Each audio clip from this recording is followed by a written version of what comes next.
ciidamadani ayaa waxay yihiin kuwa aad u tababaran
markana ciidamada gaarka sida gaarka u tababaran ee commandoska xoogga dalka Soomaaliyeed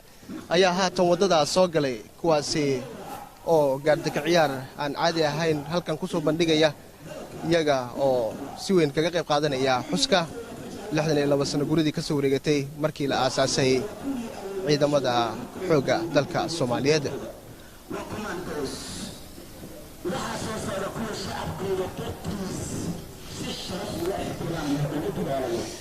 ciidamadan ayaa waxay yihiin ciidamada sida gaarka u tababaran ee commandoska waa hay commandoska danab calankooda ayay wataan